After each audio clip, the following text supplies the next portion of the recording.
To our community board meeting here in Hiku for our October meeting.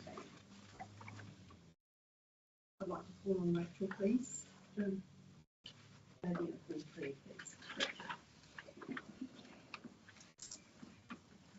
Thank you.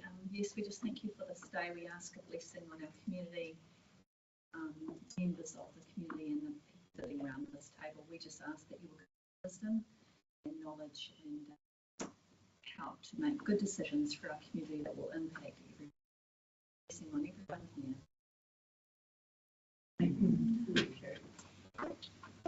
Apologies and conflicts of interest. I have a conflict of interest with running in the sports club. Oh, okay. I have a conflict of interest with the Snapper Bonanza. And perhaps it could be a project. I'm not sure. She's friendly and I don't think cool, and she's obviously decent enough. I'd like to just leave that open and come back to it. Thank you. We now into public forum, and I'll call on Rel, who's representing the Ranunu Sports Club, to speak about the Wakaana compound at Unahi Wharf. So, Narelle, you've got 5 minutes. Thank you. Okay, kia ora, I'm Narelle from Ranunu Sports, the local Wakaana club. We've been based at Lake Martin since about 1997, and it's a great training ground for our beginners and safely in the weather is bad, and for our sprint nationals at Lake Karapiro, which is held every January. However, most of our regatta and races are on open water. The sea in 10 kilometres, 20 kilometres, 150 kilometres long, and the sea is very different to a lake. The waka are also about 150 to 160 kilos and really awkward to move and must be taken apart to transport, and the trailer is 12 metres long. We trialled with permission leaving 2 waka at Unahi Wharf for about 3 months. It was fantastic success. We had cruise training twice a week. Saturday club trainings with W1s as well, and our paddlers' confidence and skills have increased due to the open water time. I don't know if you saw that in the Age a few weeks ago, but a whole lot of acts from the area went to WW Australia, and they came back with a haul of medals, and a lot of those children were training on our waka at Unahi Wharf. And yeah, we're able to use our stuff because of the convenience and everything. So what we would like to do is to request to have a 5-year lease in a fenced compound to protect our waka from interference, cars doing skids. You will notice on that letter you can actually see skid marks in the grass. And so just a fence would just protect our equipment just from getting run over in there. Also, we would only use it about 10 months of the year. Because the harbour gets a bit sharky, and also that's probably the busiest time for holidaymakers, people using the ramp to go out on boats, and also so for health and safety as well. Us not being here would be great as well for everyone to use the ramp in the area, and we would just go back to the lake for those 2 months. We have walked around with Susie Clark and the harbour master for the proposed area, and they seem very open to it. But yeah. And a fenced compound here. Thank you. Rose, any questions?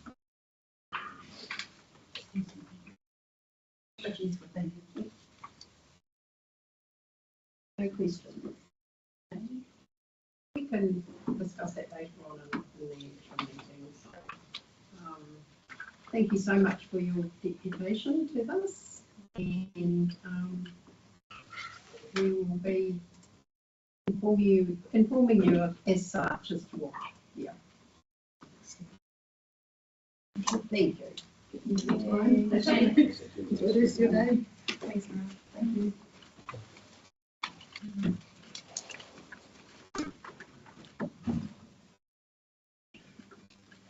Is Thomas Hines?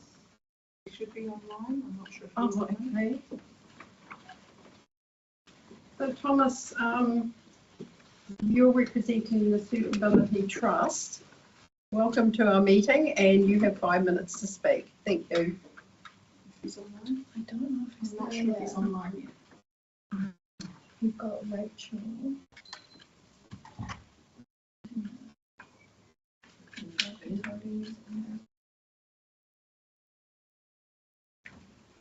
Rachel. Yeah, but Thomas is.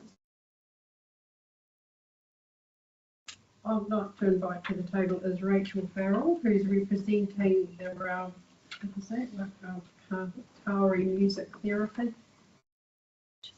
Is she online? Oh, Yes, she okay. is. Okay. Thank you. Can you hear me okay? Wonderful. Thank you so much for having me at your meeting, and apologies for not being there in person. My name is Rachel Farrell and I am the General Manager at the Raukatori Music Therapy Trust. And I'm presenting for music therapy services in Ahipara. I'm aware that you have our application in front of you, so I won't talk too much to it, but I largely wanted to talk about music therapy itself because it's quite commonly misunderstood as being a bit of a luxury item, a bit like music lessons, and it's quite different to that. So I just wanted to talk to that. We've outlined at the beginning of our application that music therapy is still a relatively young practice in New Zealand, but it started in the 1940s, and it's used widely in the world, in Europe, in Australia, in the United States. And it's used in hospitals, hospices, schools, rest homes, mental health treatment facilities, prisons, you name it. And often music therapists are actually full-time members of staff in these kind of establishments. It's still pretty new here in New Zealand, so lots of people haven't necessarily heard about it, but it's heavily supported by research and evidence-based practice. Music actually affects more of the brain than anything else. And so because we use music as an intervention, we can actually help our clients make massive goals. So for example, somebody might be going to physiotherapy sessions and they might not be able to sort of make any benefits through physiotherapy, but coming to music therapy, they start playing a drum and they don't realize that they're actually doing music therapy. They think they're physiotherapy even. They think that they're just having great fun playing a drum. We've had clients who have started singing who have previously been non-verbal in the middle of a session. We also have an adult client right now who has Parkinson's, who's regained his life, not only his musical skills, but his life through music therapy. So it's really transformative. Our registered music therapists are all registered with Music Therapy New Zealand, and they've got master's degrees as well. So they're credentialed professionals. And this programme that we're seeking funding for would be run and delivered by Holly McPhee, who is one of our registered music therapists. She can't be here today because she's actually currently delivering music therapy in Kaikoui at one of the schools there. But she goes in weekly into Ahipara School and she works with 10 children in 2 sessions delivering music therapy. And so she's supporting the teachers with the New Zealand key competencies. But beyond that, she's working with clients that the teachers will have identified who need maybe some extra support. And so during their music therapy sessions, they're working on different goals. It could be impulse control, positive participation, turn taking, social skills. And in this way is supporting not just the clients, but also the teachers as well, in order for them to have a much more successful week. And beyond that, it supports the wider community and their families.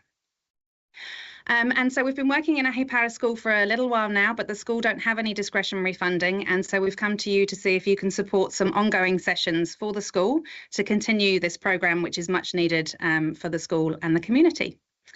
I hope that this additional detail has shown that music therapy is essential and transformative. I could talk about it for a really, really long time, but I appreciate you giving me the time to come to your meeting today and for considering our application.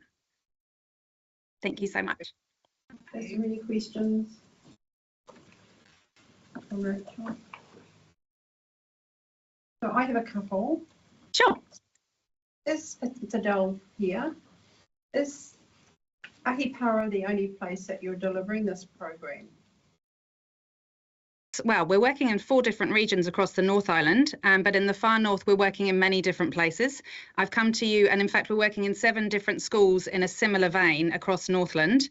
I've applied to a different grant funder for programs in the Kaipara and Taitokoro districts, and identified yourselves as maybe being able to support for this Ahipara program. But yeah, we're working in many, many schools. In fact, In most of the places we work, we do a lot of individual sessions and one-on-one sessions, but in Northland, 80% of our work is outreach, which means that we're working in at an organisation and able to reach more people, and they're all getting our services free of charge rather than having to pay for them. So all these clients get services for free. So the other question I have, you've only applied for, as far as I can see, is the travel and mileage. So one thing, when I looked at the supporting information, I'd like you to talk about the instruments and the recording equipment, because that sort of fell out for me. Perhaps. Oh, I haven't got my budget in front of me, stupidly.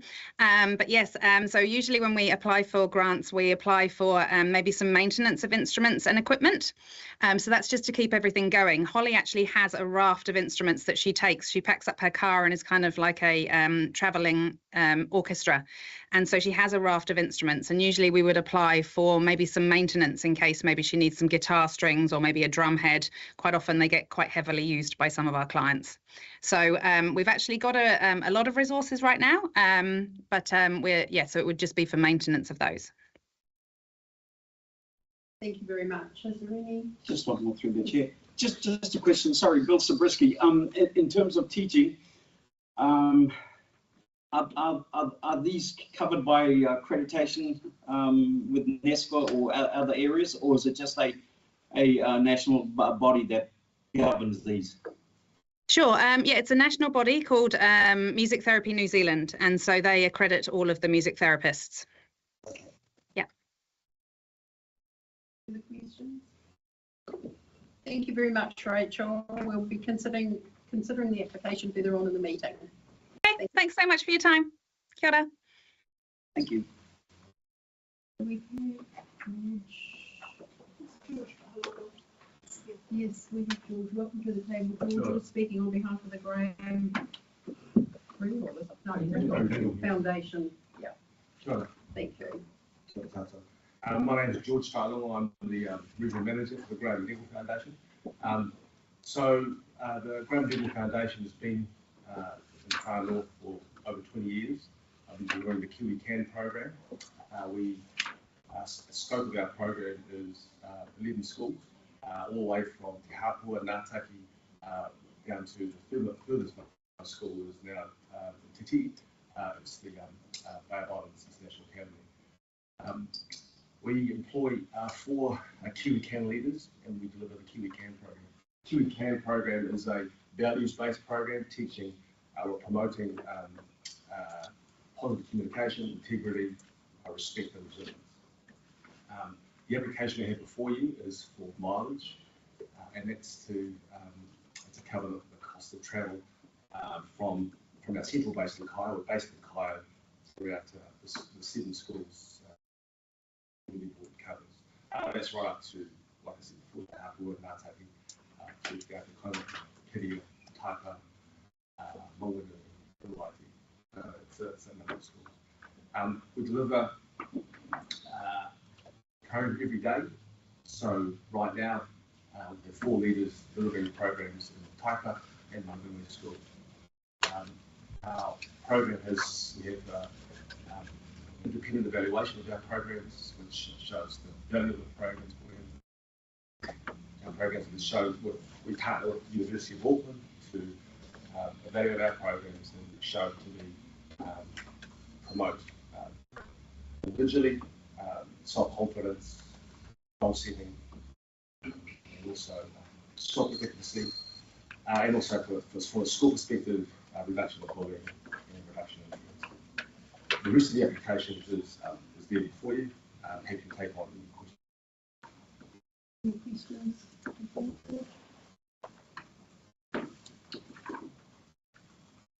Yeah, George, John Stewart here. Sorry if it's in your application somewhere. How does it work? Like do you have days with the students, or do you have an hour here, an hour there? You know, how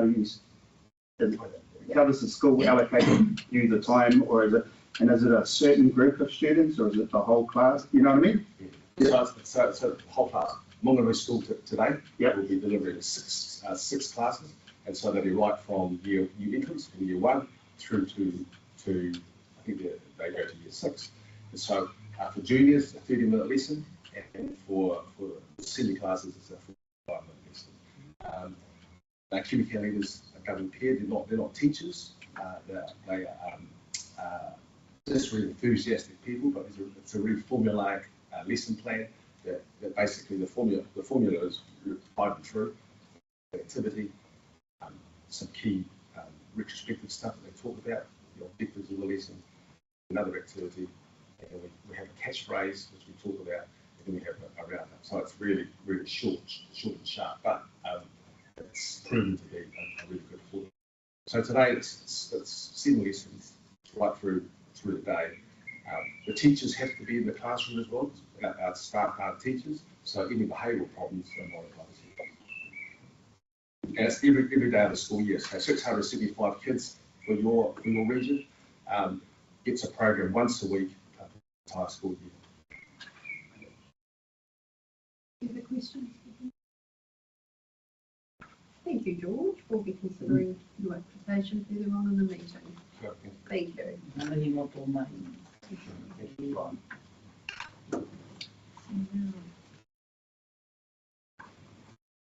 Do we have a Debbie Sutcliffe?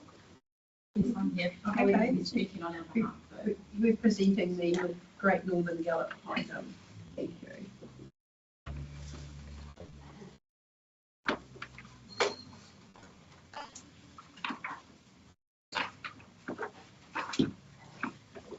Good morning, everyone. My name is Chloe Phillips-Harris, and along with Debbie Sutcliffe, we Born to Run adventure racing, and we put on an event here in Harmore called the Great Northern Gallop.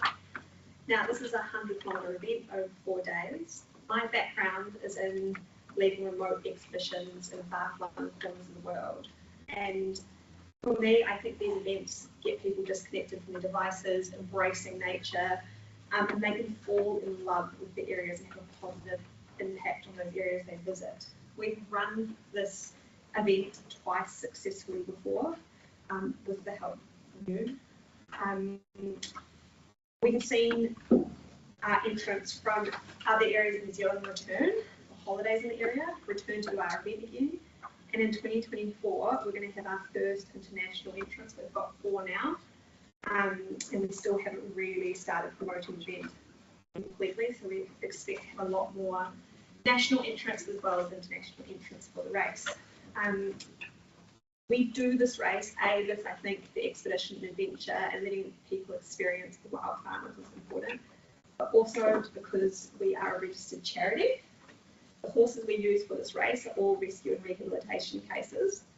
One of the biggest problems we face as far as animal welfare, and especially equine welfare, is the lack of movement in our horses. Too often they are locked in tiny paddocks and they get metabolic and health issues because of this. So for us, all of the ponies are used to get people to come to our race in this area are rescue and rehabilitation cases, and this race helps us raise the funds to look after these horses year round, and that includes farrier, veterinary, dental, and all the really essential care, as well as the training and feeding, any specialised care like that. I think this event has a really positive impact on the far north. I think it's a really positive thing for the horse welfare, and we hope that this can be sustainable and continue to grow in the future. So we are asking for funding to help cover some of our costs for the race to keep this going and keep this growing going forwards. If anyone wants to see, you can actually, we've got some photos of some of our little ponies out on the race from previous years and how they came to us and the condition they came to us. You can pass around, so I did bring multiple copies. But yeah, we've had tons of positive feedback from this event. It's been really, really cool for both the humans and horses. I think adventure and getting people outside and doing stuff like this is really life-changing for people as well. And I'm really happy to bring something that I do internationally back here to an area I love and into my home area. Thank you. Are there any questions? Yeah, I do. Hi, I'm Rachel. How many people enter the race? It's been growing every year. This year we've got 20 entrants without really pushing it, and I'm hoping we'll be getting over 30 plus by the time it happens in Easter next year. And again, I think with like adventure races like this, I'd love to see it grow and grow and grow and really become like a showpiece adventure race for New Zealand, like our God's Own Coast to Coast. I know it's a little bit different, but we cater to non-horse people, we cater to families, we cater some of our entrants are ultra marathon runners. We had the guy who set the record for running Link New Zealand, and others are people who have never exercised before, and because it involves an animal, they come out and give it a go with their family. So I'm hoping this year we'll have 30 to 40 entrants and grow every year, which is what How does it incorporate people running and an animal? Like some ride, some run? No, so it's all led. Right. So that's why I can include anyone. There's no horseback skills, Right. no horse riding skills, and it is just small horses. So small horses are the ones, believe it or not, that have the biggest welfare issues. They're constantly in need of help here in New Zealand. And so it's just, you lead them. And basically it's great for horse welfare because they get out moving. And it's something we can all do. Like anyone can turn up and pick up a rope and go out with a small horse. What you find is lots of people won't do it on their own. Like you say, I would go for a 25-kilometre walk or jog every day. People are like, oh, absolutely not. But because it involves animals, they're like, yeah, I want to get out. And like, this animal's having fun and it keeps people going. And yeah, it just brings that, I guess, connection as well to nature and a bit of a novelty too. Yeah. How many people from the Far North take place in All of our volunteers, so we do use a lot of Northern volunteers and companies when we can. And then off the top of my head, it's probably about 50% of the entries are usually Northlanders, and then maybe a bit more than that, and yeah, 50% are from out of area as well. Yeah. And the idea is definitely to pull in both as well. We'd love more Northland to take part, and we'd love more people to come up to the area and be involved as well. Thank you. Is there any further questions?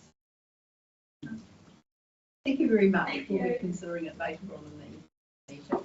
You'll be informed of the decisions. Exactly. Oh, yeah. Sorry. Thanks so much.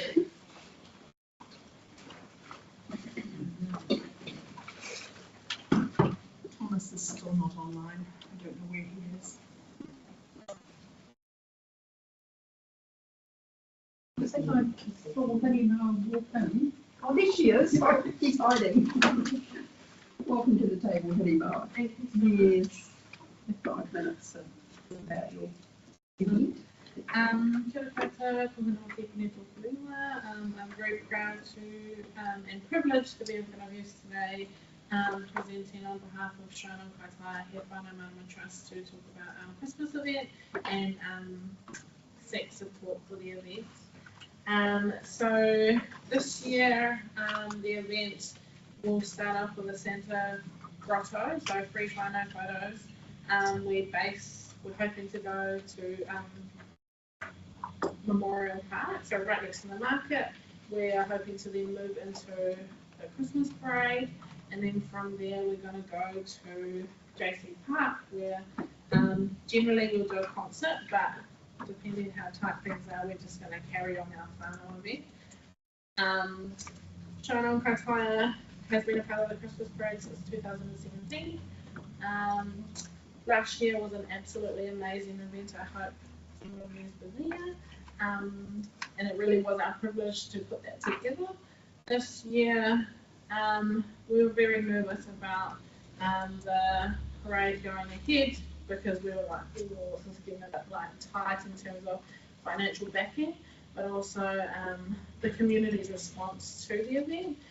So I really want to just put it out there that I think it was in about August, we put out an article and we said, hey, look, unless the community is going to come to the party for this event, unless we're going to get lots of support in terms of volunteering, being a part of it, and really taking ownership of the piece. It's not just Shona Kaitaia, it's for our community. And there was a lot of, they had a really great response. The Whangarei Christmas parade has been cancelled in terms of logistics planning and all that kind of stuff. So we're really proud that the Kaitaia event is going ahead. I really want to put it out there that we have really pushed to the community and said, come on guys, this is all our event, be a part of it. it's a huge day, it's a beautiful day, and obviously it does cost money. And we just want to make it happen and just looking for support for it. I'm happy for any questions, I just can't run over it. Any questions? Yeah, through the chair. Love your work, thank you. For the equipment purchase that you've got in here, is that something that you use every year? What, you've got a list here of 8,500. Do you know what? Is that a highridge or purchase? Yeah, that's it's a highridge. highridge. All right. So that's stage, portaloos, generator, yeah. Yeah. So yeah, all highridge. Okay.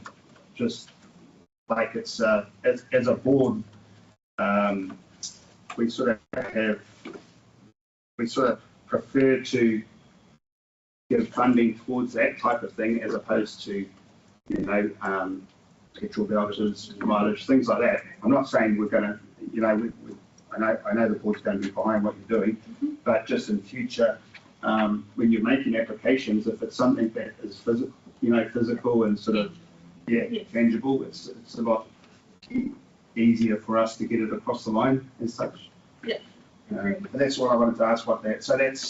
They're probably in here too. The things that you're having to hire for the day, like the.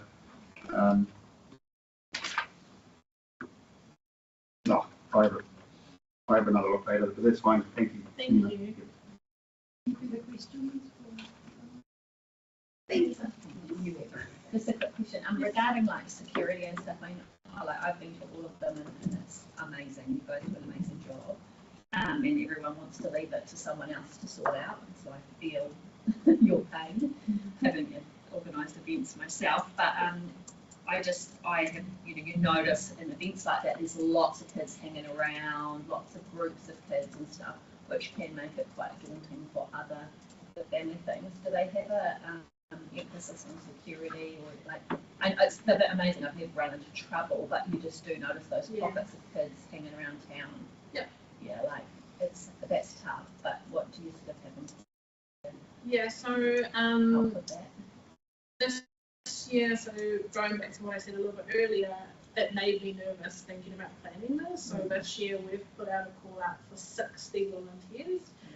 So during the parade, so what we've done is gone to 6 different organisations and said, hey, can you give us 10 people? So they will kind of man the street throughout the parade, so they'll just be standing there, kind of like, okay, shift that. But then also intentionally moving from the parade, the idea is that everyone comes into JC Park by the skate park where there will be activities going on. So kind of intentionally moving into spaces that are open that we can kind of manage. And will those people stay on? Yeah. Oh, Yeah, that's oh, amazing. probably half of them. But yeah, definitely we've got that kind of.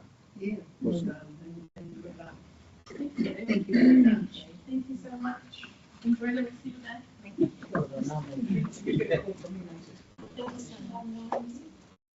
No, I have texted him and emailed him a response.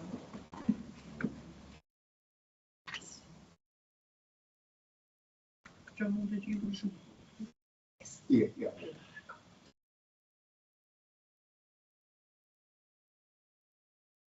There's a gentleman in the seated there would like to speak about anything. Sorry, I. With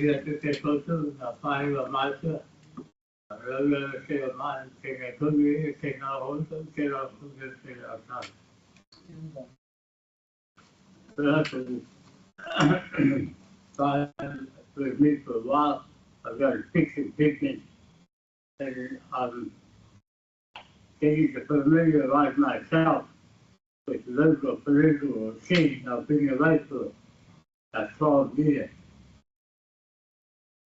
And I can see that I'm in the right environment, but through the lack of communication, technology of communication is essential part of communication where I live. It's been now taken by 35 years. The communication cable is still copper and lead-based cable for 5 kilometers. Must be the only communication table in the room. Those are fiber optic. But I can see that I'm in the wrong environment for my request.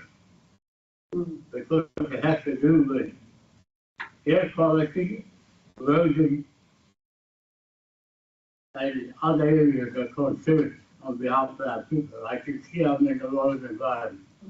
So for that, I apologize. However, our small community has contributed a lot to the nation, which is a democratic country of the free world. By way of sacrifice, we are the descendants of 10 soldiers who sacrificed their lives in the name of democracy.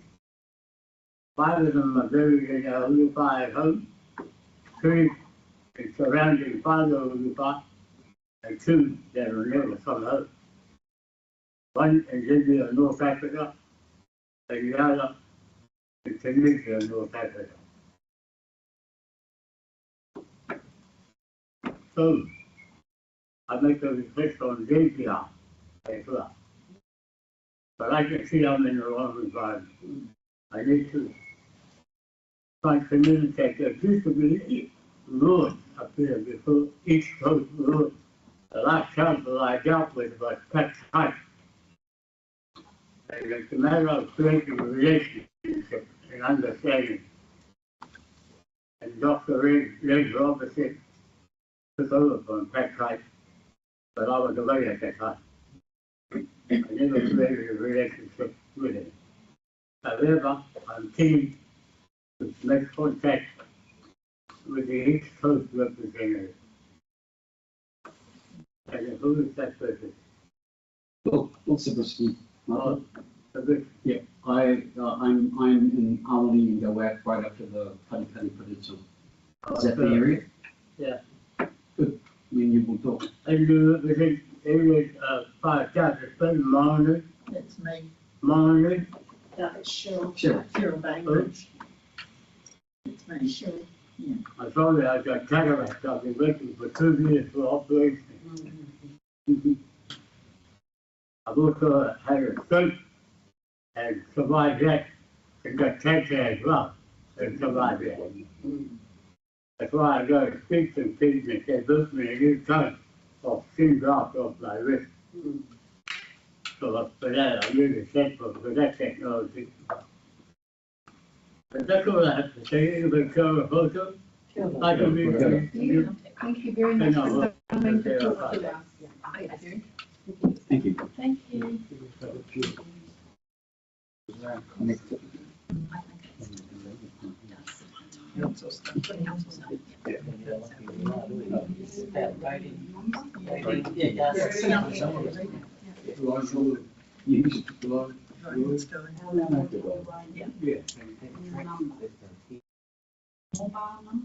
Oh, my life.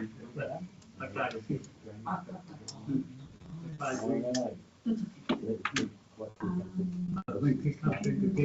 Yeah, no, I'll just, it's on the, now.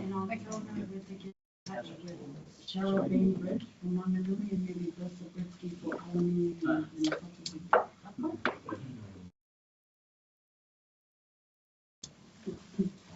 and Yeah, Excuse me, we're going, John is now going to do the. yeah, I'll just speak about the Snapper Bonanza. I wasn't aware that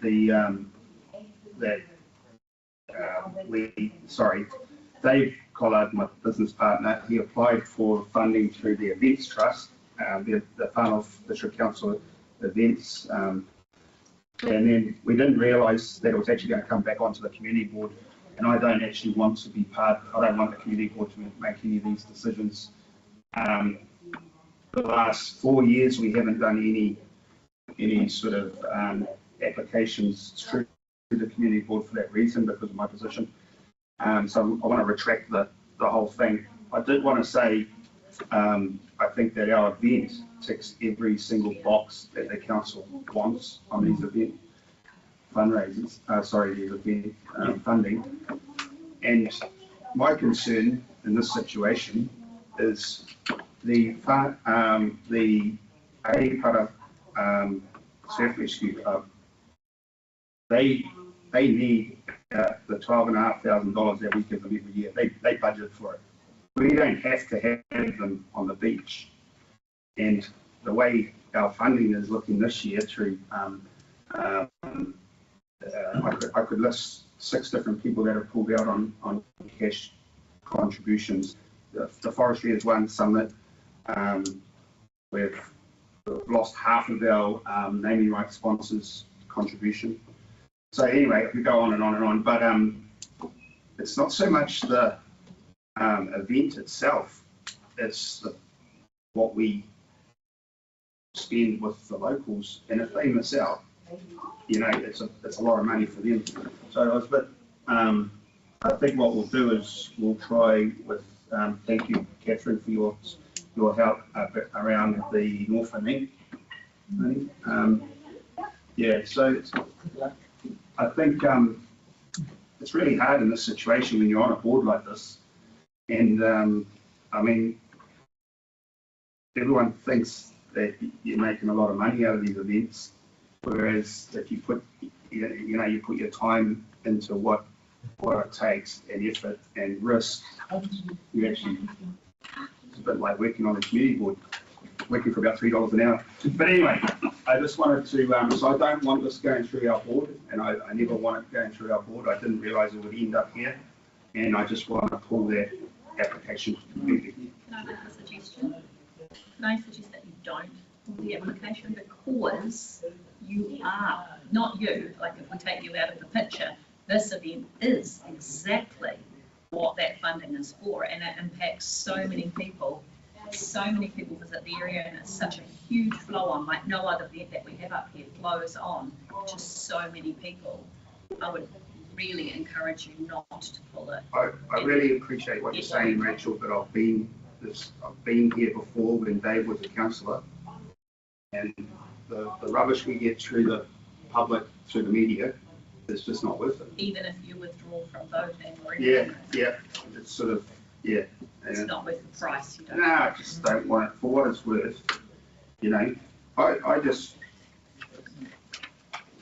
hope the Surf Rescue get their money. I hope we can still afford to have them involved. You know, they're the first ones that are going to miss out. Yeah, maybe get them to come to us. Yeah, I don't know how they can do that on behalf. Sort of listening, yeah, we're getting off track here, but sort of listening to these schools today, you know, I think the school should be coming to us with some of these things instead of the thing we found, you know, that music one.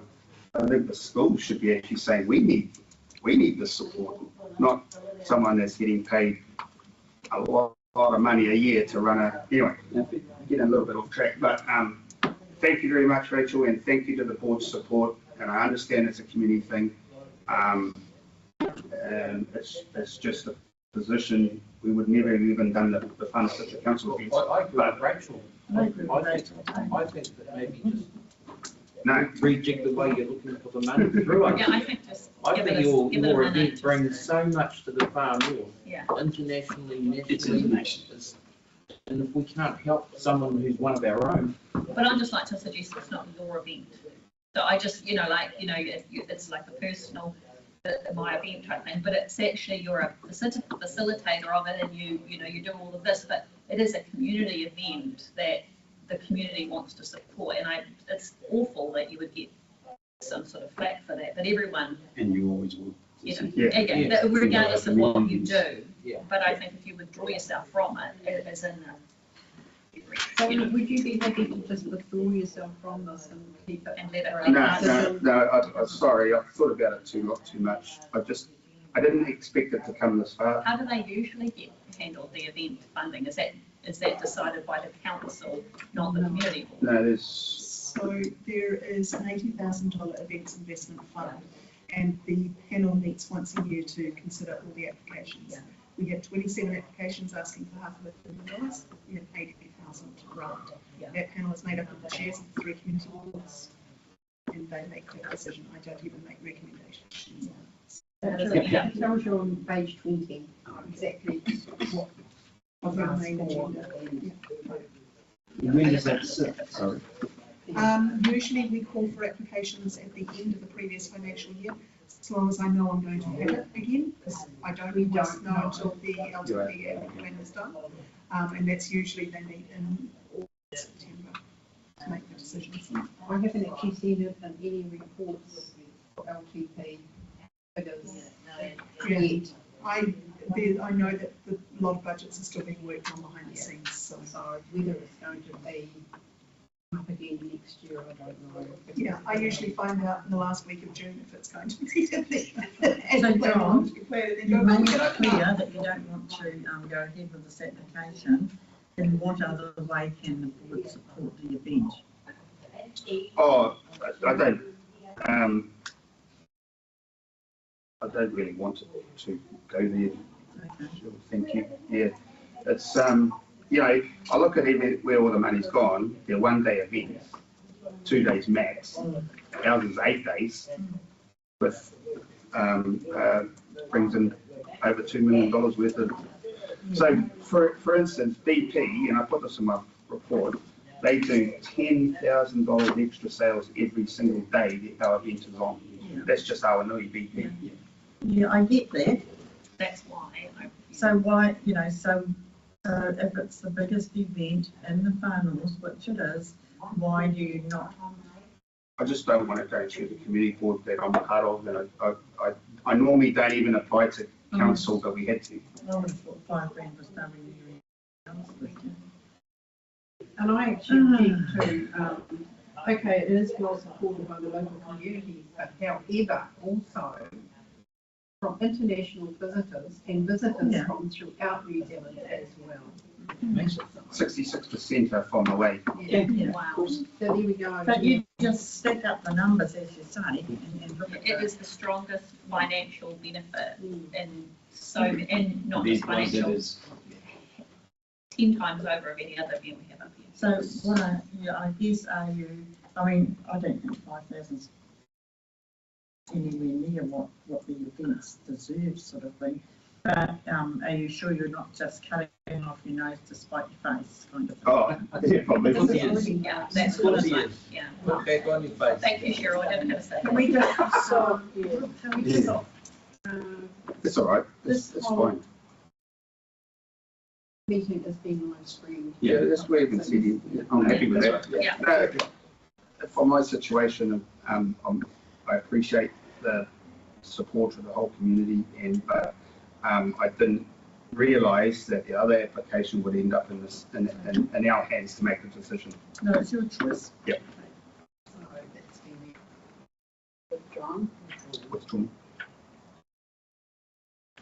Okay, we'll get back to the meeting at hand and. So Adele, just through you, Adele, sorry, the chair. It must have been at this stage apologies received potentially from Councillor Felicity Ford. I need So to if, listen, can I come back to that? 'Cause I need to listen to what she's. oh, sure, we can do that after break then, if Yeah. that's okay? And then we just would need to go to your Yeah. confirmation of previous minutes. So 6.1, the confirmation of previous minutes in September meeting. So I'll move it. Cool. All in favour?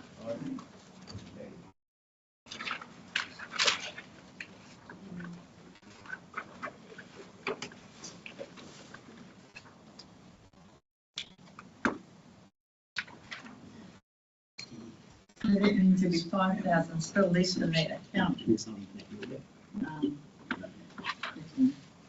Well, When John's application's been. no, that has come to this board. They did not get any funding from events investment. That's why it has come to this board. Any funding applications that went to events investment and were unsuccessful are then referred to the board of the area they are taking place in. How does It this, should have been successful. yes, how does this work, please? Because The other chairs didn't. we've got 47,000 in the Bay of Islands Ward, 17.5 in Hiku and 15 in ours. Because it's not based on board, it is based on event, and the panel makes that decision, and those are the decisions that this panel made.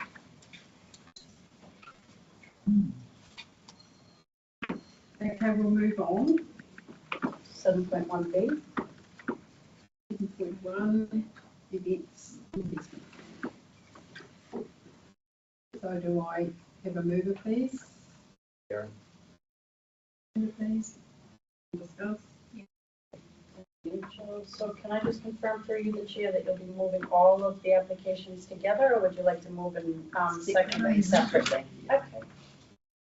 Are you just moving to receive them at this point? No. So this is 7.1B, which would be the Circability Trust for Celebrate Together community event, is the first one that's now on the table. Moved by Darren, seconded by Rachel. So Snapper Bonanza has been withdrawn. We never heard from the Circability Trust. No, he hasn't joined. He said he was going to, but he hasn't responded to any text message either. So this is supposed to be a separate event from the one they got funding from you for last month. That was going to be in conjunction and a public event. Any discussion on the $5,000 for this one?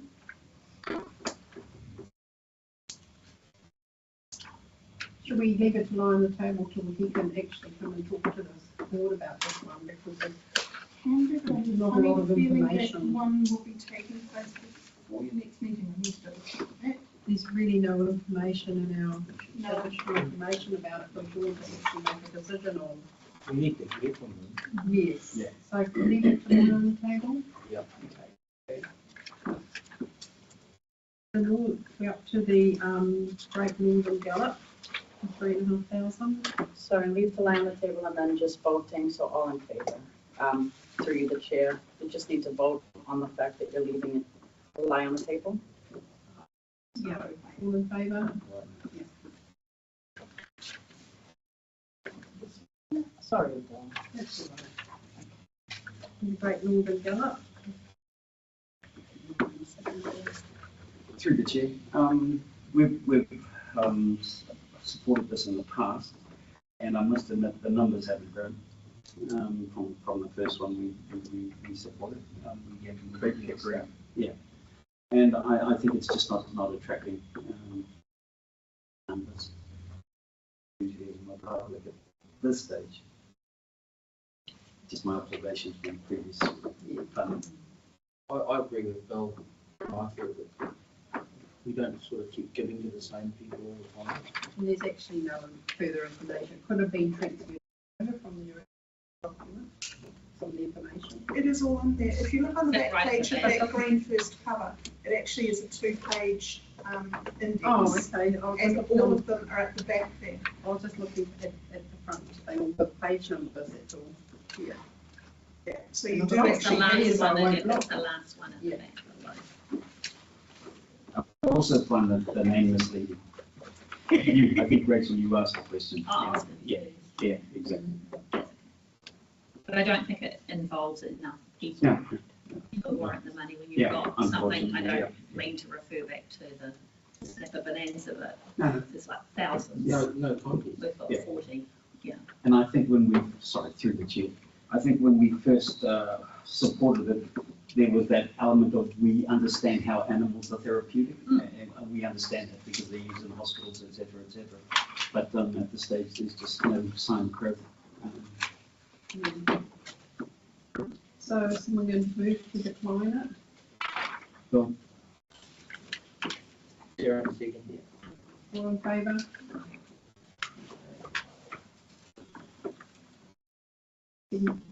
No, I agree.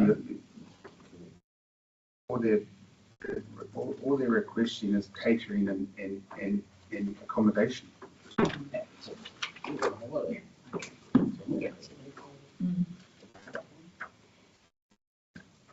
So on 7.2, I'll move it so we can discuss it, and then we can move each one separately.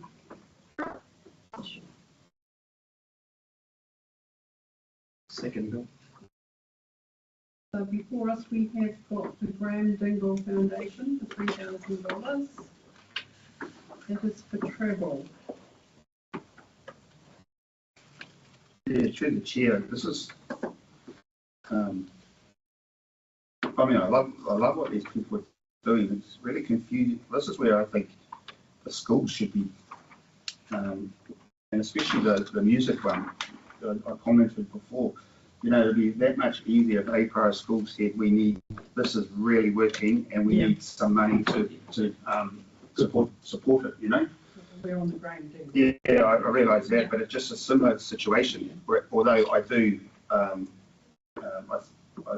think what they're doing is good work, so.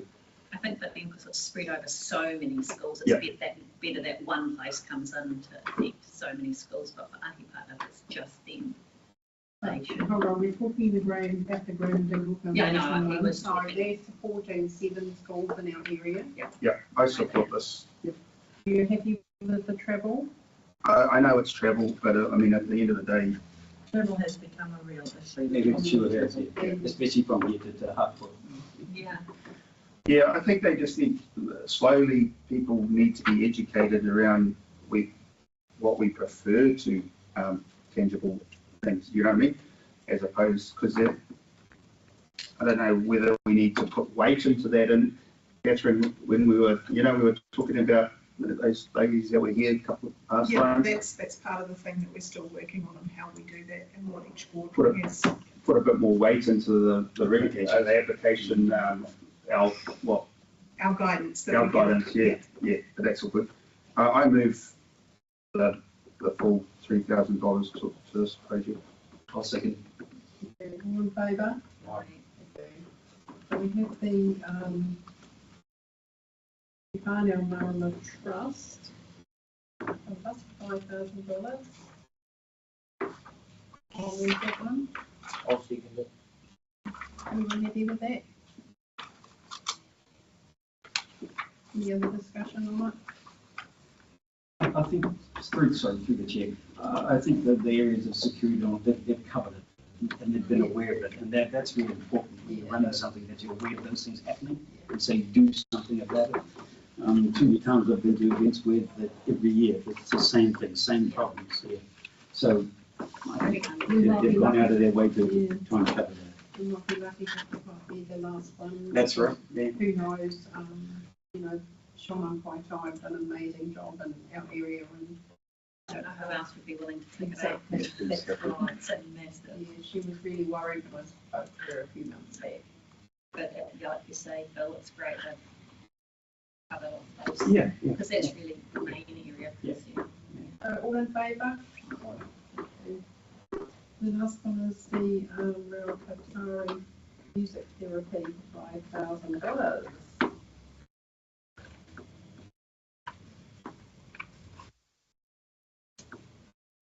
The same thing, travel.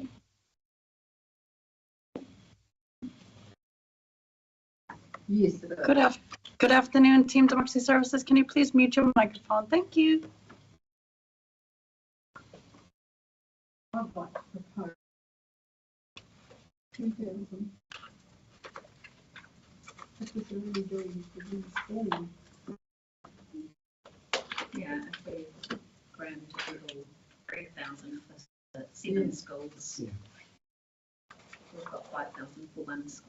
Is there some way that we can indicate to the schools that if they're going to benefit from these, that they do make the applications themselves? They should be putting it in their group program and allowing for, schools should be allowing for this to happen. Because they're a massive operation. This. Auckland based. Yeah. That's why I asked.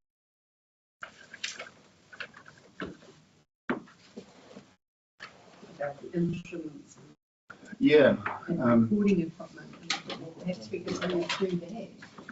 Well, especially for the local lady. Through the chair, just looking at their financial standing and their statement, it seems to me that they're quite a financial organisation at this stage. And like you said, you use the comparisons between the Dingle organisation, what they're doing, the amount of work they're producing. It just doesn't seem to balance. Well, So I've moved 2,000, if there's a senator in there, I'd really like to know where the money's going. I'm sure, don't get me wrong, I'm sure it's, what they do is fantastic, but if we don't give them the money here, are they pulling out of that school? I don't really know enough about it.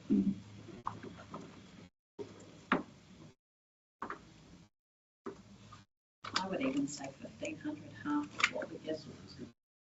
The grand deal, half, which is still. you're proposing. I'm proposing 1,500. I'll second it. Thank you. All in favour?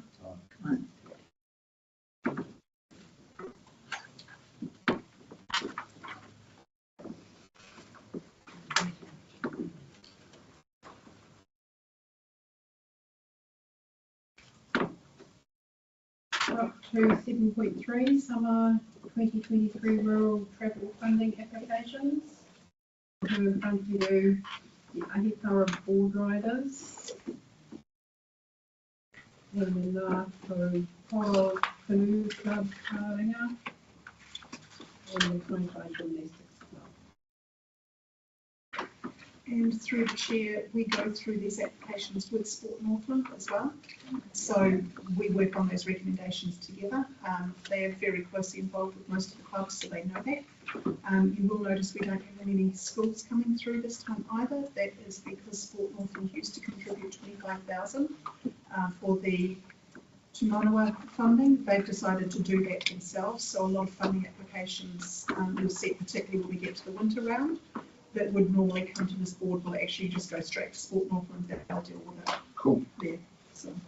So in that case, why don't we give our money to Sport Northland and let them distribute the whole lot because they're the closest on the ground to the clubs? Because at the moment the agreement we have is with Sport New Zealand for the funding that we do have, and that still has a year left to run, and those conversations are taking place on whether as council we retain that or whether we do pass that over to Sport Northland. Other boards have indicated that they would rather deal with it themselves. The other, these applications from Te Rawa Hipojo School where the money's going back, did somebody follow up with them? Yeah, those were mostly done during COVID time. We carried it over quite some time, and they still haven't uplifted it. They've made subsequent applications that have been uplifted, so we've just reversed those. So now you had discussed it with them? Yes.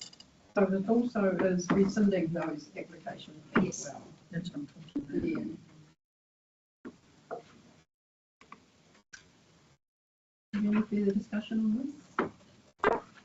Those figures here, sorry, through the chair, these figures here, that's how many children have benefit from the thing here. So the canoe club is like 82, including 4 disabled people.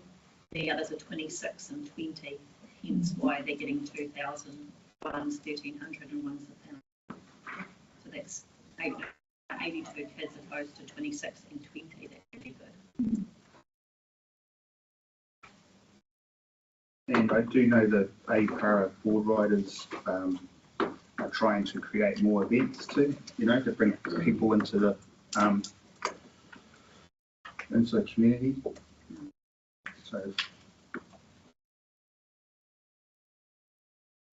I move that we support the whole lot here. Thank you, Rachel. All in favour?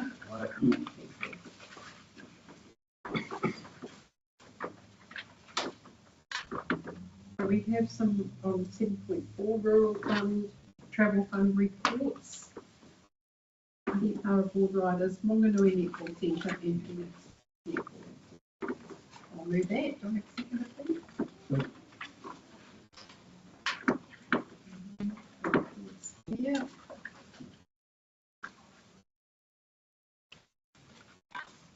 All in favour? Aye.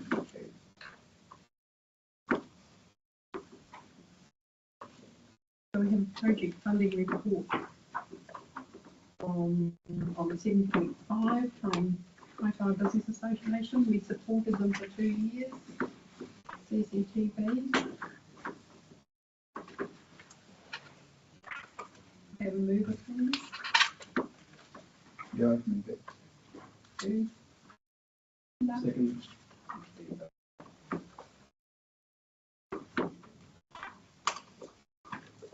Is this the, All in favour? Yeah. this why is- didn't I look at this? Is this the $6,000 that we, Yes, each Oh, yeah. year. and are they, Happened for 2 years. if they put in a request to continue that on, Adele, do you know? No, not that I'm aware of, perhaps you, No. not yet. Oh, we've got a meeting in the morning, should I discuss that? But it's really good for our community. I'm happy to give you the application if I have it. All in favour? Thank you. And we're up to the action sheets. 8.1.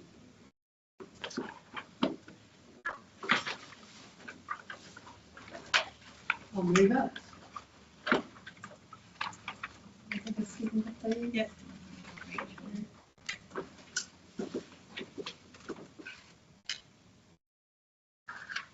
Everything stays on here until we get things sorted, I think.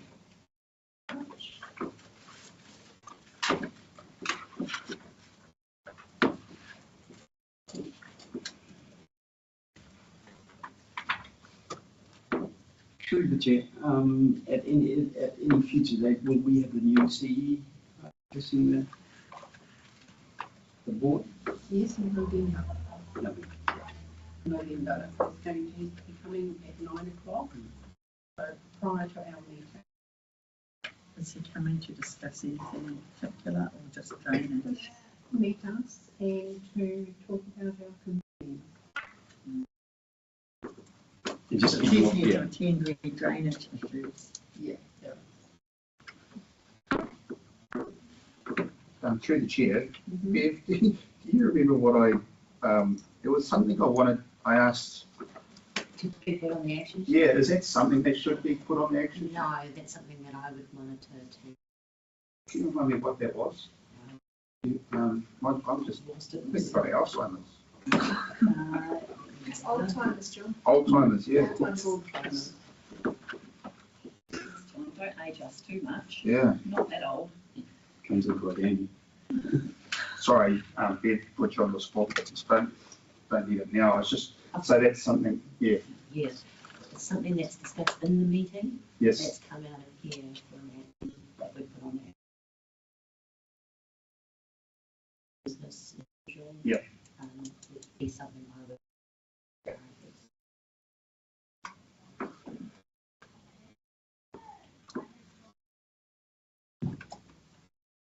Anything else on the sheet that you'd like to discuss? Oh, just a question. So the kaumātua that was here, Mr. Lloyd, Ronnie Lloyd, he brought up the issue about the Kohumari Road. What happens with that? Does it go to? He will catch that up. Oh, send me the details. Thank you. It's not an action sheet. So one of the actions I would like to put on here was the deputation this morning. The Ranunu Sports. Ensure that that goes forward. Please. Could We'll I? put on our action sheet. Could I say something, please, through the chair? This is in relation to the workers. Yes. Yeah. Unahi Wharf is basically managed by only progressive and ratepayers. In our memorandum of agreement, it states that we must comply in terms of keeping wharf areas a green space.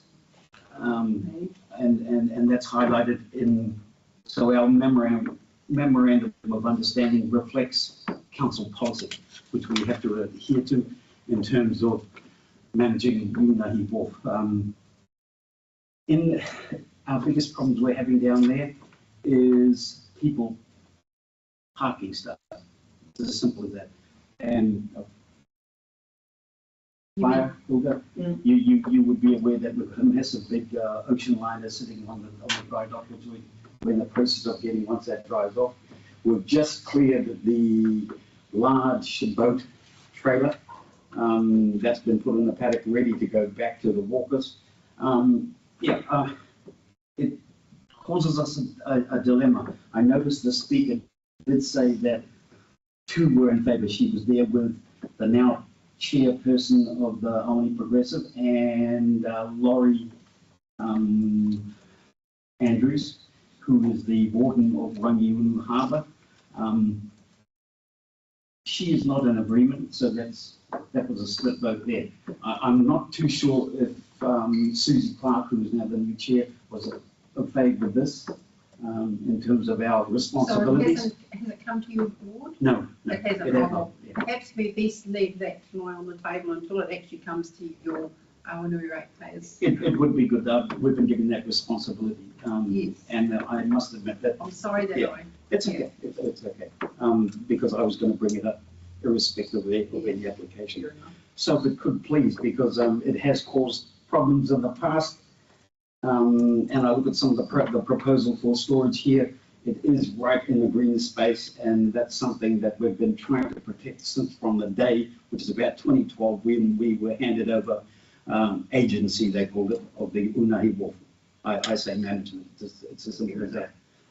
The other thing I've got to take into is the fact that if we do this, it means a change in council policy, and it also means that all wharf areas, et cetera, will then be, you can use those as storage spaces.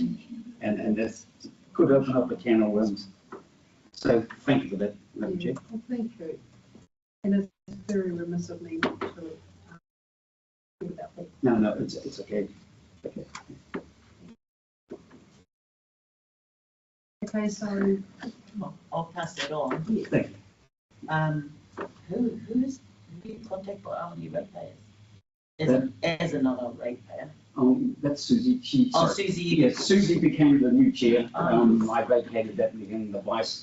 So as of 22 this year. Okay. So our board has a memorandum Agreement. agreement. Yeah. Well, with Unahi. And that comes under Only Progressive and Ratepayers, which is Susie's the chair. And we have only have 3 committees, members. And the rest is basically other members that have been there since the year dot. And have positions on the Drainage Committee, on the River Liaison Committee, obviously the warden, et cetera, et cetera. Through the chair, I did give them my contact details for funding. Before I bring any application to the board, if they submit one, I will be asking for a letter of support from those who are responsible for funding first. Oh, that's so easy. Yeah.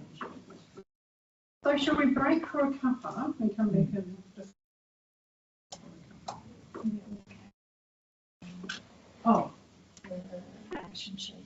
Oh, all in favour of the action sheet?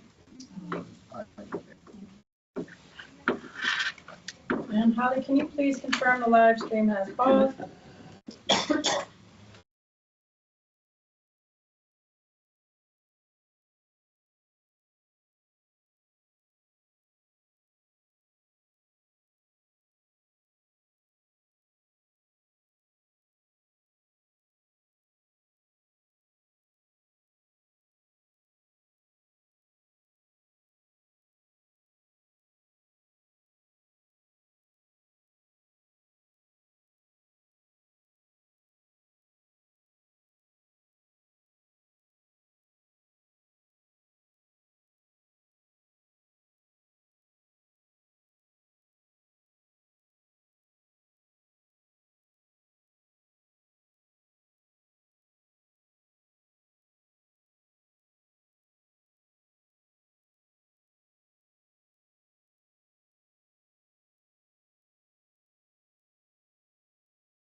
We're now up to 8.2, Chairperson and Members' Reports. At the Hiku Community Board, note the October 2023 reports from Chairperson Gardner, members Darren Axe and Bill Sabrowski.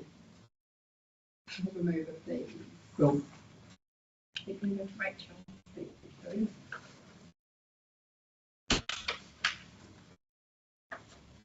So it says in here that, about here, that my last report in September, August, September, did not make it into this agenda. So it was only a very short report because of holiday. So I can printed it out for you, didn't do multiples. So I did 23rd of August, Housing for the Elderly Workshop in Council. 24th of August, the council meeting. 29th of August, the Hiku Community Board meeting. 4th of September, workshop with the new proposed CEO of council, and I sent you some of the questions that I was going to ask the proposed CEO. The 5th of September, growth planning and placemaking workshop. Mainly this was about climate change. Would you be agreeable here, Hilda? What's that? The growth planning and placemaking workshop was mainly around climate change. And then on the 5th of September in the afternoon was a long workshop. So the long-term plan workshops, excuse me, are happening monthly, sometimes 2 weeks, every 2 weeks. It just depends on when council can fit them in. So we're working towards the long-term plan, and everything has to be pretty much finalised by the end of November so they can put it out, do a document to put out to the community for consultation.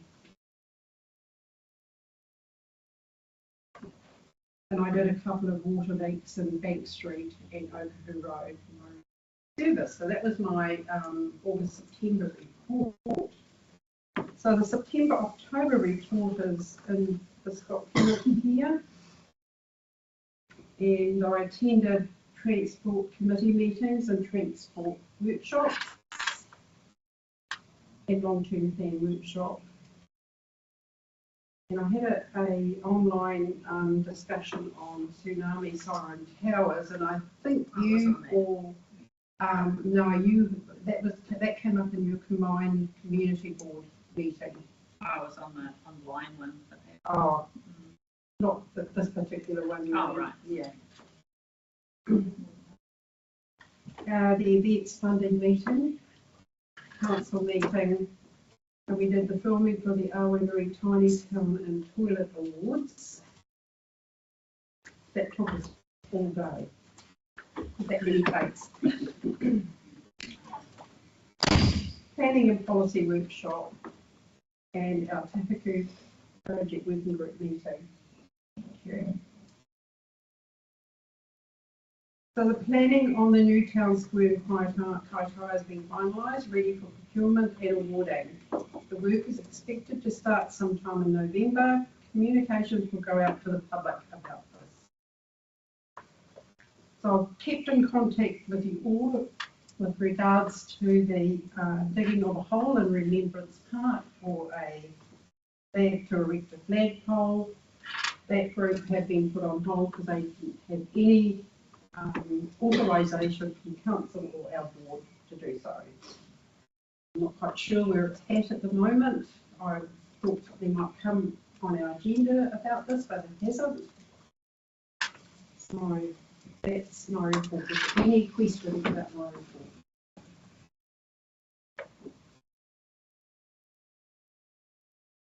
So, report from... I'd just like to add, if I could, Adele, yes, that how really important it is to have the community board chairs at our meetings, because that's sort of the on the ground, perspective that sometimes, and even I think sometimes I may have been remiss, and when something comes up I don't know about, it should really go back and maybe ask myself, but I'm sort of caught on the hop sometimes, and you're asked to make a quick decision. And I think the big issue with the long-term plan workshop is that they've asked the community boards to define what are the most important projects. They can't do without projects. So if you've got 30 on the board, you might have to pick 10. So, yeah, no. I just see the value of having our board chairs from Kaikohe and Angaro Waikangi, you know, advising sometimes in our council hui.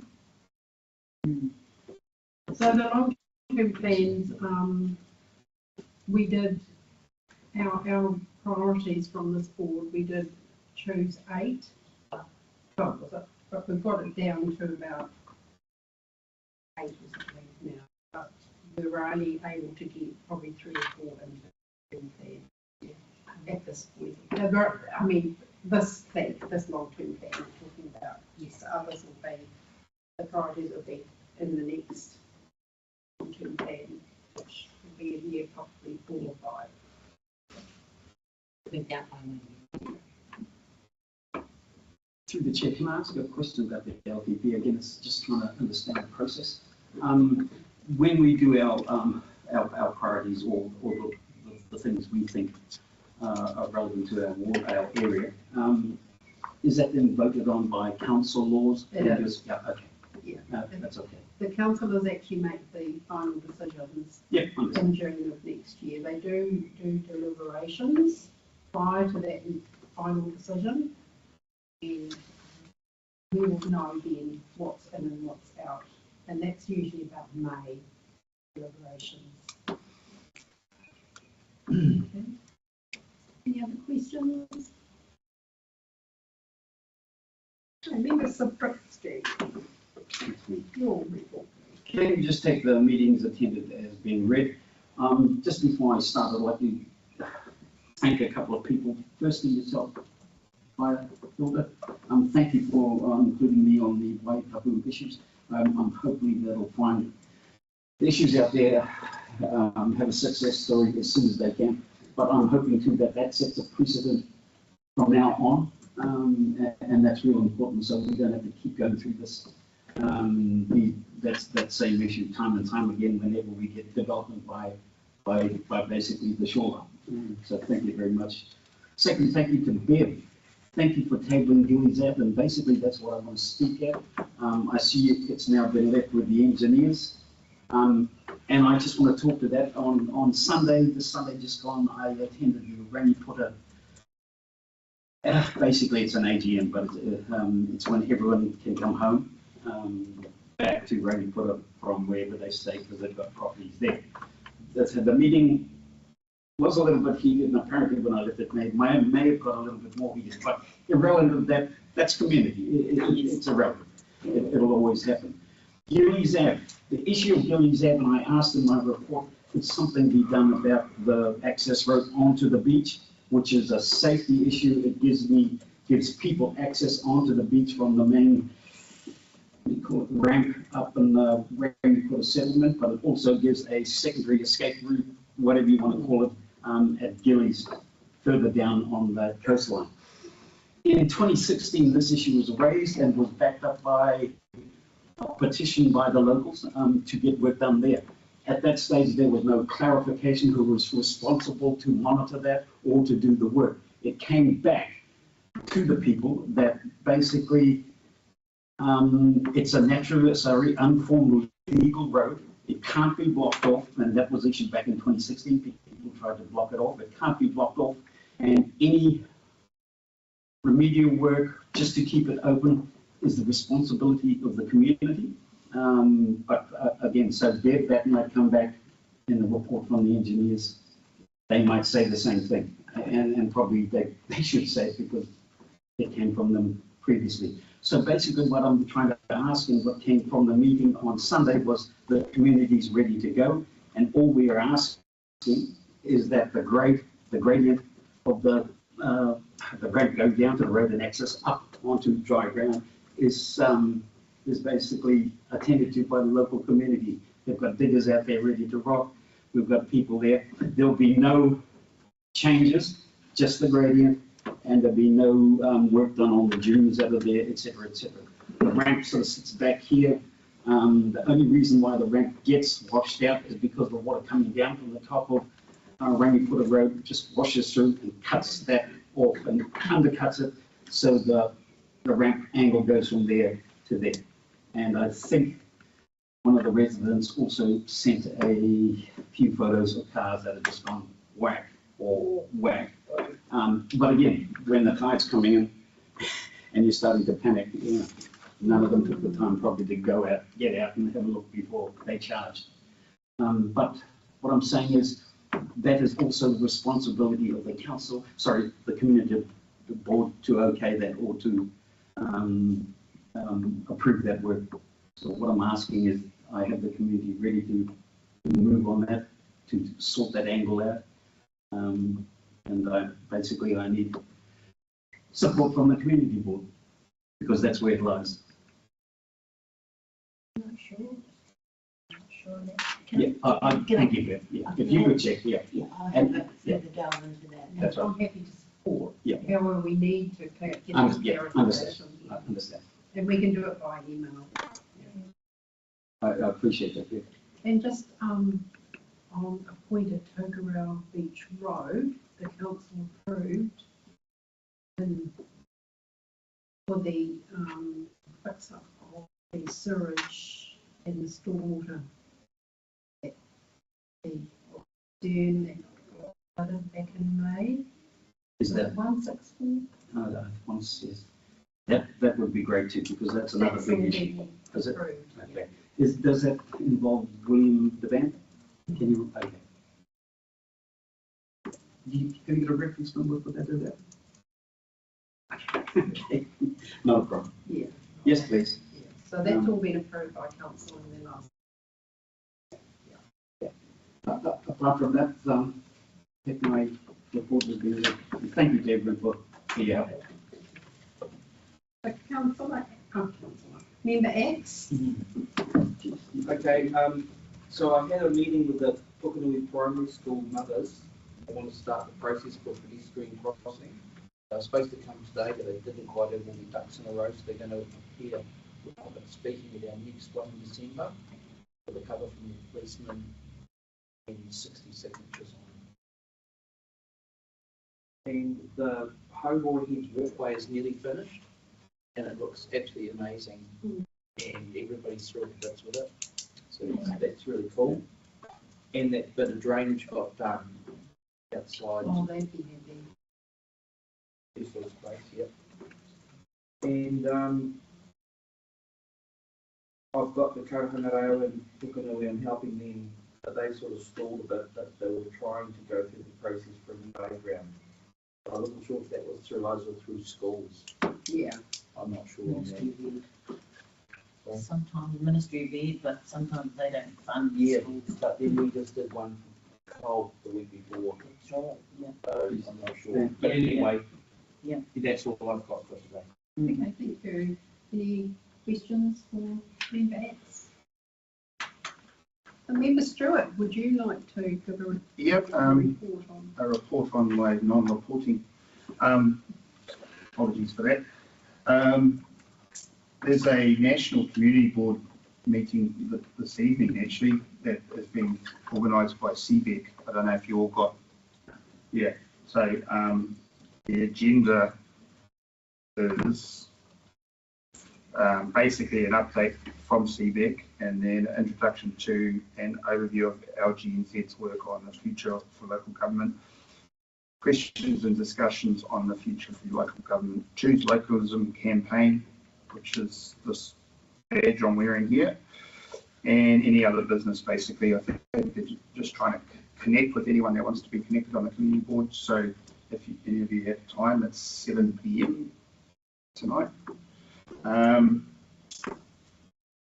There's a couple of RFSs that Bev's aware of and helped with, especially the one regarding the building on Commerce Street. So the North Park toilet was the one I was thinking of, Bev. Why, if that's being delayed so many times now, hasn't it, Adele? We're waiting on consent from Dole. Yes, they just need to sign the lease as far as I'm aware. So I suppose that was the question, that was the one I was questioning, is that something that we have to remember every meeting to follow up on? Or is that something that can be put on our action sheet? That's something that I can give an update at every meeting. Yeah, okay, all right. Hoskins is the one that will be covering it. It's stuck in the legal department. Okay. You can't do it. Yeah. And, it's just. Okay. Oh, that's cool. Something that Darren had put an RFS in for a long, long time ago, and himself and I have spoken about this often. So, and I thought too, Darren, so I followed up on that RFS. This is around the playground in Hobart. And the problem is people, the gate where they go in is by the barbecue area. And they gather around here and they park on the footpath so they can play their music. Sometimes they have dogs tied up to their vehicle. It covers the footpath. It also creates a, sometimes people are drinking and they're there for the wrong, not the wrong purposes, the kids are having fun in that. But there's been tension around people saying, oh, do you have to park on the footpath, you know what I mean? And then it just causes a. So Darren proposed that we move the bollards out so they can't park on that front piece. Since making the RFS a long time ago, council erected a no parking sign, but it's just not working. And then I copied Darren's RFS number in again and went back to council and said, is it a solution to move that entrance gate to the other end, Darren, where the barbecue isn't? Because they're just trying to make it easier to get their stuff and have music playing and things like that, which I don't know how to solve it, but we're not, put it this way, if I can send you the number, but the sign is not working. On a weekly occasion, there is people parked all along the front of the car park on the footpath in the grass. They don't, and yet the car park is down the other end of the playground. Yeah, it's daily, and there's a lot of people on mobility bikes or carts, and they can't get around. They stop and they turn around and go back to Because it's a barbecue that's sort of placed in the wrong place. It should be over by the car. They don't have to park on the footpath. There's plenty of room. Yeah, right. Tons. It's just they get close. It's lazy. Straight onto the footpath. And at times there's dogs parked. There's dogs tied up to their vehicle. Yeah, there's bollards there. If they just brought the bollards that are there out, it would stop it. But they won't. I can do it myself. Okay, Bev's on top of that. Thank you very much. The other thing, which I wonder if Casey knows, if you had anything to do with the Kuna website for educating elected members? Some to do with it, as far as the communication to all the elected members that it's available and who's tapping in. Oh yeah, because they're so at the CB Hui down in Wellington, it does look like a very good. So what it is it's a website created and for elected members to find information easy around training and things. But our council has to agree to pay the license, right? But I think it's something that we need to both Jesse McVeigh and and I looked at it and thought, it's probably something that we need to look at as a council, because they're offering at the moment pro rata, like because it's coming to the end of the year, you actually get in cheap for a while. Yeah. But I didn't. Yeah, I just wanted to make you aware of it, and I can send you a link from our previous meeting, which. Yes, please. Yeah. Yep. And we can have a look at it, and then I'll have a discussion based on the cost. Yeah. And want or need, you know, like. Yeah, it's interesting. It covers a lot of different things. And I suppose thinking back when you were first elected, there's a lot of things that could take a lot of weight off staff educating around that. I don't know. Yes, as part of the induction. Yeah. Yeah. But there's a lot of stuff going on as well since that isn't just about the induction. Yeah. Yes. So. Yeah, definitely worth looking into further. And that's me. Thank you very much. Thank you. Rachel. Once again, I'm in John's club. I didn't do a report. I was in Australia, sorry. And I didn't really have much to report. But since then, and whilst I was in Australia, I did attend online meetings, and that was really cool, thanks to Teams. But I attended the Hiku awareness meeting the other day, and they were doing an updated community plan on what they've achieved and what they need to do, and they had it all spaced out on the table with pictures. It was very progressive. It's really cool. So I attended there, and we discussed just some things that's relevant to them, and I've got some actions here that I'm going to just follow up with Bev on some things. Things like, and they're probably not community board stuff, but I'm going to go through for them anyway, like barriers around some speed humps where cars miss the speed hump, go on the footpath to get around the speed hump and literally only take pedestrians out. So some for the barriers around there. The speed humps need better painting lines outside the dairy and the post office. It's just a free-for-all out there and it's chaotic. And they had brought up some things about drainage and stuff as well as like drainage. So I've just got some actions there that I'm going to do. But really cool to go along to their meetings and just see how they're moving forward and what they've achieved and what they haven't. Yeah, so I'll make up a little sheet of what, and I'll just add that to my next one. It might be a little bit last month and this month, if that's okay. But yeah, other than that, I'll still report. Thank you. Oh, okay, cooler. So just reporting back on some key things, I think, like the airport. August the 24th, the deal was done with Tarawhiti, and you know, that there was an agreement anyhow. So that was good between Ngāi Takoto and Tarawhiti, and you know, kia ora too. I have to say it was New Kātana threatening to protest that probably speed it up a bit. But we can't sign a lease for another 6 months till the lands are transferred over. So I was thinking maybe contacting Shane to say, can you speed that one up? And the good thing is that Ngāi Takoto Rangitane Marston was able to lobby for $5 million funding, you know, so that's not a burden on the locals to upgrade the airport. But again, it's waiting that 6 months.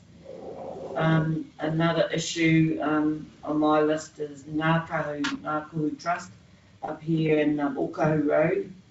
And I sort of read some emails because I know people just write them off as just somebody doing lots of emails, but I have a sense that the trust are no longer interested in doing any negotiations with the council. And so when I was reading the email, I thought, oh, it looks like he's going to transport the bridge that's there, and drop it off at Kaikohe Council. And and that's just really pretty symbolic of that much action is happening. So I mean, I read it about 11 PM last night when I sort of got the gist of where he was going. Moringai out at Ahipara, we're just waiting on some legal technicalities about the use of the term historic versus local reserve. And so hopefully that will come up in November. And also have had conversations with,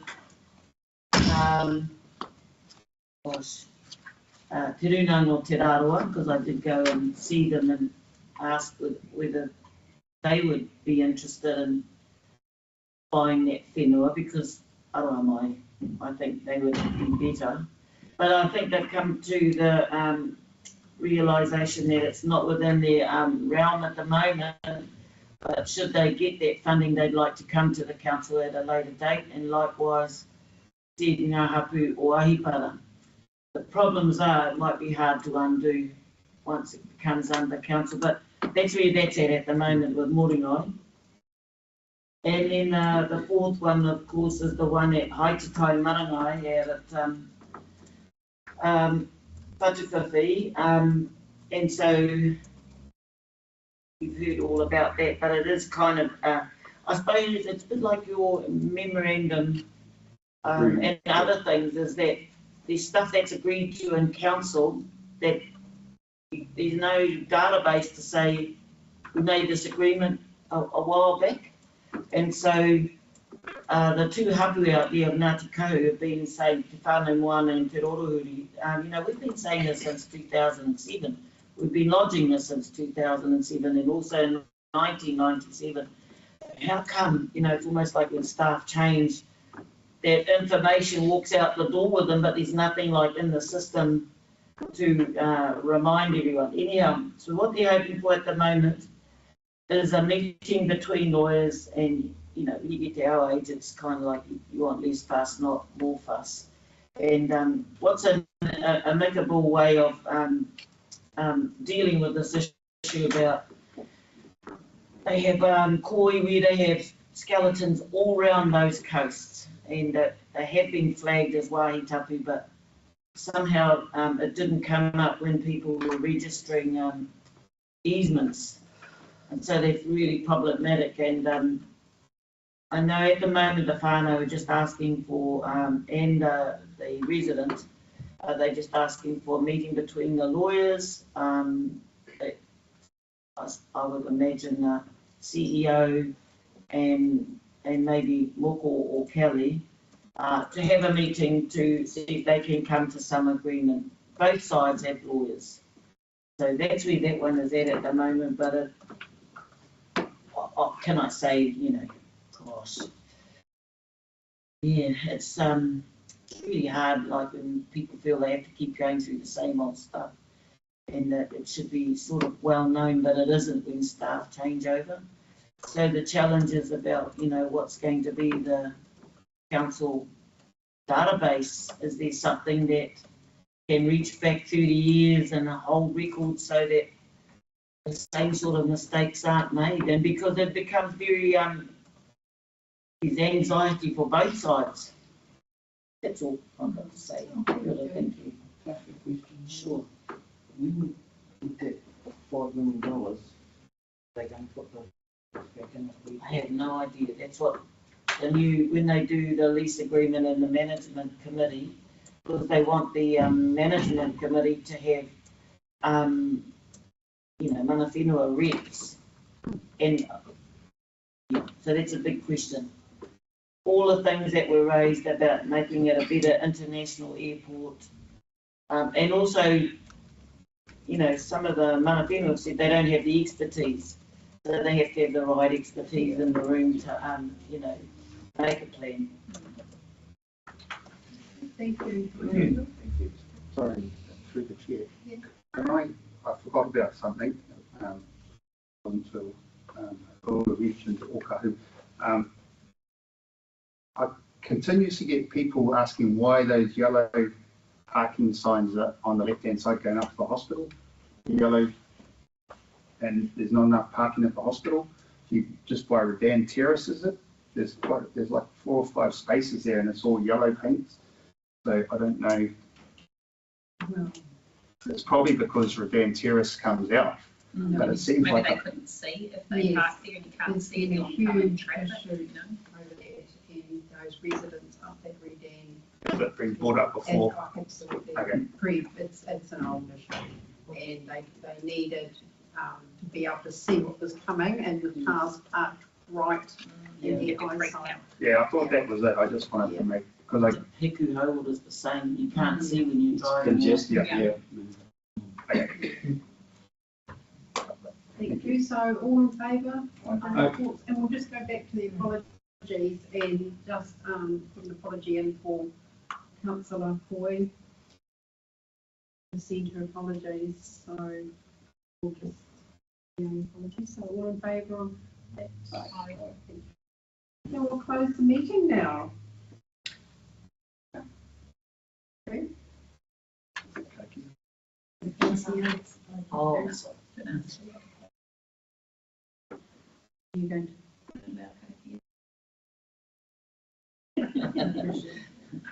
I te kaiango ngā mea katoa, namanaki tana mo tēnei hui i tēnei rā. I noho tahi tātou katoa hei whai whakaaro, hei whai oranga, mō tō tātou hāpori me ngā whānau katoa o te hiku o te ika. Ai o. Thank you. So now before lunch, we're going to hear from Administrator Harley to stop the meeting. Oh, yes. Harley, can you confirm the live stream has stopped? Please.